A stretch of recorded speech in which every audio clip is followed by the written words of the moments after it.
Hi, MK Zenkip Haibra, Genkip Haibra, Boiler Zenra, Croiler Zenra, Nang Nako, Aikoi, Manipur Khakta, Manipur State Khakta, NRC Tobi Aroy, Nakogi, Lawyer da Hango Haibdo, India Manung Dako, Atai State at the NRC Tauningai Laite Bako. Karigino Habada Central Force na Bodar da Ngaksalaga, Atang Badi Gumba, Lakada, Moina strict away bako. Adugi Mokoida NRC Tauningai, Darkar Insulateva.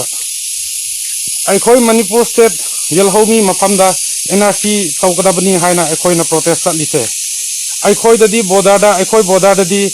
Central Force na strict Audreva. Nakoibu support Auraga. Nangumba Boiler Zenra, Croiler Zenra, Nangumba, Mioinako, Aikoi Yalhomi Mapanda Tangreba, Adugi the Maka, NRC Togabni, Aikoi Lamdamse, Sengokabni Haveneva, Yan Tarba, Boiler Zen, Boiler Zen Kip, Yan Tatradi Nang Wang Angnoda, Kaidro. Kuki community sing, Kuki sing, Noidania Nangasi. Nanga dauri bisi munna tao maruoi na aigi posta comment pi basing noi dani ko aina nganga dauri bisi munna tao ai noi gi comment do screen da puthokraga mayam do hanning bani adubo madu ai sembagi matam do laite adugi matang su lakani aduna ai ngasi noi gi comment mayam marak tu da amani ai reply tauge aina yel haumi khoi unity oiningai gi topic ngange noina meitei naga na mi hatabra Asumaina comment pirai ko comment pibasing noi munna tao aduga ekhoigi manipur gi yalhaumi na kuki da pochai supply tauba haina na madugi matang da ngange aduda su noina naga meitei na mi hatpa mayam dudi kuki gi pidi pina tabra aduga ekhoigi handak 6 brothers gi justice pidriba dugi matang da ngange noina pastor ahum hatpa dudi kanana hatpra Paukhum pio kaina ko noi gi reply doi tauge number 1 da noi lansi kana na hobra lansi meitei na hobra naga na hobra noi na hoba natro aduga meitei naga na noi na taubogum na nupi angang pharaga tamthi na hatraga jiri da taubdo adumai na lan manung sida meitei na tauba laikhrabra achumma chumba dongang na se na chinthi bangang gunu Noi na chinthi bangang malle aseng bodo hai na se naga na mi pharaga makak kakpa laikhrabro khumla o noi pastor ahum sibagi matang do ai haige pastor ahum do ambush da sibni ekhoi gi naga turuk dudi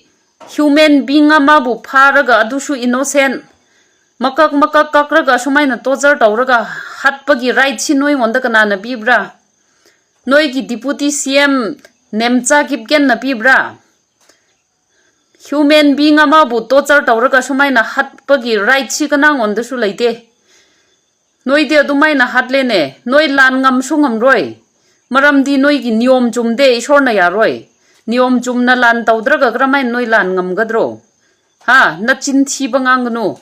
lan manung sida noi na tawriba mayam do kari comment pangtha tharakbro noi ha Nambai kai bakhang daba sa sing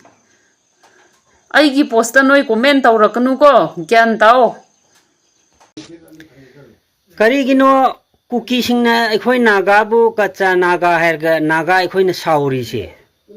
sauroi se kanade adum ekhoi bu